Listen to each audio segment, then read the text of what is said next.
a pattern could be as simple as like brushing our teeth or tying our shoes. Like we've done it so many times, we don't even think about it. The program takes over. That's how organizations, where they're like, this is just what we do. And this is what worked in the past. So we just keep doing that. And they're not really articulating that's not working anymore. Welcome to Unstoppable Podcast with Harry Sardinas, inspiring conversations with influential millionaires, investors, thought leaders, entrepreneurs who are making a massive difference with their innovative products and services, and sharing the challenges and the wisdom of how they sold their first million. I think, that everybody said, no, this person has born to be a leader. The leadership is a skill, basically the more you practice, the better you become. It's like driving a car, or anybody can be a great leader. It's not such a thing, this is a born leader. No, when I do the conference all over the world, you have to see the people. Marie, that was amazing. Man, how you do that? That was incredible what you did. I love the speech. I'm just telling them, guys, I've done this 1,000 times. That's the only secret that is. So Susan, when you made that decision to delegate, now we had to put a name to this, and the name that we had to do it is that you are doing this transition from an entrepreneur to a leader. Because effective delegation is a quality that comes attached with leadership. There is no leader. I haven't heard any leader that doesn't delegate effectively.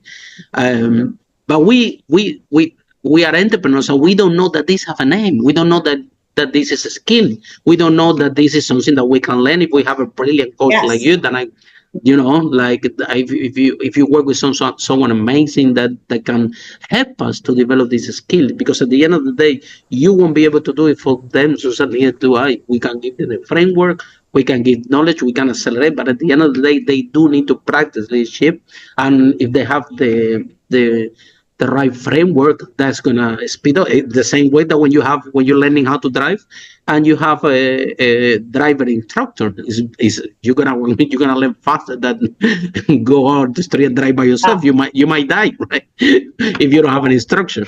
So Susan, leadership, it seems that there's a so heavy word for startup founders and for entrepreneurs, but the same analogy of the story that I shared with you about myself. You go to a big corporation and you find the same thing. You find the CEO like working everywhere and doing everything. And then you see everybody, the C-level, everybody waiting for the CEO to take the decision, and everything's actually stopped under his yes. And, the guy is, again, exhausted. So why, we don't teach leadership is something that start to happen to us, and then we discovered that this. So, any message or anything that you can share with us for entrepreneurs, right? For example, you share a system, right, that help them to delegate effectively. So, how can we have more entrepreneurs to, number one, to let them know that every single one of them can become a great leader, and this is something that you need the right. You need an instructor, to call it in that way. You need a mentor, a coach to guide you, so you don't try by your own and then you have an accident, if we can call it that way. How we can, and how important is, because we have CEOs and entrepreneurs that say, leadership, now I'm very busy running my business, I want to learn anything about this. So what message do you have for these people? I would say leadership is growing your business. Absolutely. I love it. Cornerstone of success. It is not an extra thing, because again, scaling requires a team, and leading a team is what we call leadership development. And you as a leader will be stunted based on your ability to really grow and develop your team to be more successful, to create that level of synergy, right? And also to make sure you don't get into this hub and spoke model where it's all the team interacts only with you and they don't interact with each other. A real team is when all of the units play together. Here's something to think about. Take any sports team. Okay. If you follow football, soccer, they watch the tapes. They take time out to look at how they're playing. 100%. And yet, business owners entrepreneurs just keep on going. I'm just going to keep going. Just keep going. They never take time. Like, let's stop, look at how we're playing. Is it effective? And is there something more effective that we could be doing? And that's essentially what leadership development is. It's taking time out to look at the tapes and making some new changes about how we're engaging with each other. I love that, Susan. I want to expand a little bit on that because I want for you to share a little bit more.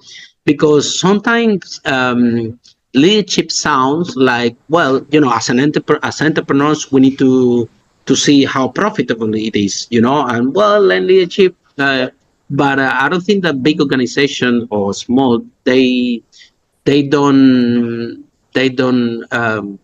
take into consideration all the money that is leaving on the table if they don't become a great leader. For example, this create flexible organizations. Just imagine, right? So you see companies when leadership is not effective, and this company look like a big Titanic, like a big boat.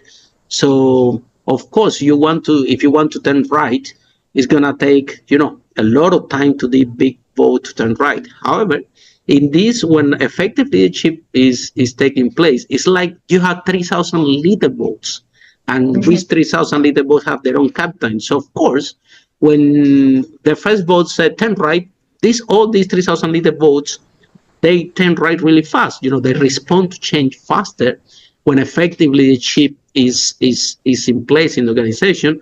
And when you respond to change faster, well, you know what, your company don't collapse. Blockbuster, a lot of companies had gone out of the picture just because they couldn't respond to change fast enough. So how difficult for you, Susan, is to convey this when you arrive to this Titanic organization and you have to have a serious conversation with the CEO, with the C-level, and say, guys, we are dismantling your Titanic and we are creating 3,000 liter boats with their own captains so we can respond to change faster. And how challenging is that conversation and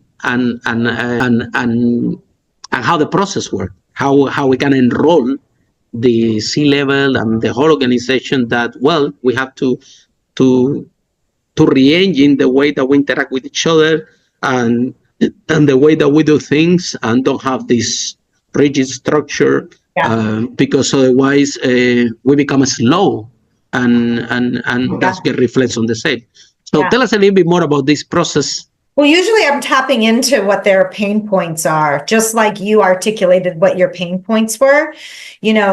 What do you see? Have it come from their mouth. What 100%. do you see as what's keeping you up at night? What do you wish 6 months from now? What do you hope changes? What do you hope to be different? So I play into both kind of their vision of their desire and their wanting, what they want more of, and what they're frustrated with now. And any one of those can be tied back to their effectiveness as a leader. Bottom line. One of the things that is a tenet in our work is that effective leadership is generated from pattern recognition and pattern disruption. We've got to see the patterns that we get stuck in that are no longer serving us because of what you articulated. Change is happening at a faster and faster rate. And if we can't adapt as quickly as change is happening in the external world, think of it like an avalanche, we get snowed under. And that's what I see happening in many organizations today, particularly the bigger ones, because they're not equipped to be agile enough to change quickly.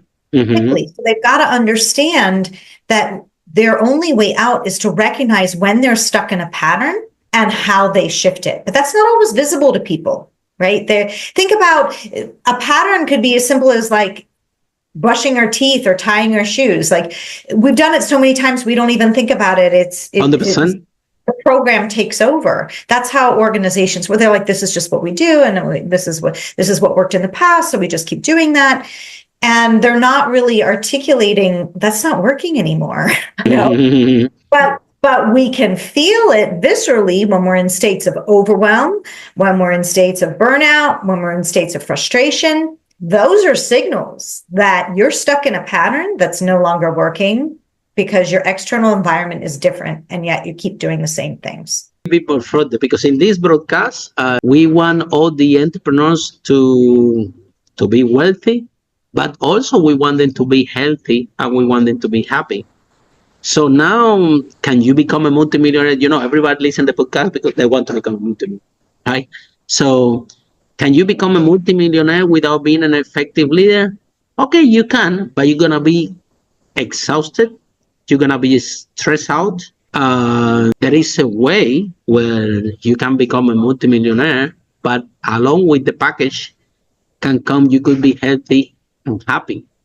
Because what Susan, and I'm glad that you touched at this point, sometimes the entrepreneurs don't understand the importance of the work you do, or what we do in terms of,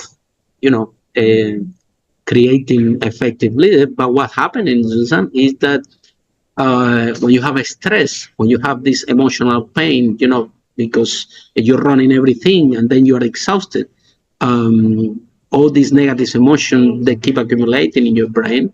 And this emotional pain, this stress, literally, can turn to physical pain. People can end up with cancer, with heart attack. In this podcast, we interview one entrepreneur that have 3 businesses, turning over $1 million in each. And the guy was vomiting blood. And he told me, Harry, I took the decision, I'm running this business. This business is not running me. And he went one year off to Thailand. I'm like, yeah, see, go, because it's all about self-preservation. So, Susan, to all the multimillionaires out there, that they are happy, healthy, and wealthy, they all are effective leaders. No doubt about it. Whether you can find another ones that, you can be, having these multimillions around, but you're tired, you're exhausted, everybody shouting in the organization, you're responding really slow to change, and then your life, you don't have time to speak with your daughter, you don't have time to speak with your wife, your relationship are going to, don't even interaction even with your friends. And then on the other hand, you have this illness, this type of cancer that show up to your body that nobody knows where it come from. So I have one client, he owns 300 supermarkets and a massive, a huge operation. And, sometimes it's times in the hospital, checking the sugar level, this and that, because, it's so much going on that he doesn't even have time to look after his health. Follow us for more interviews with world's most influential, audacious entrepreneurs that overcame challenges and adversity, providing you with the blueprint of how they sold their first million so you can grow your business exponentially.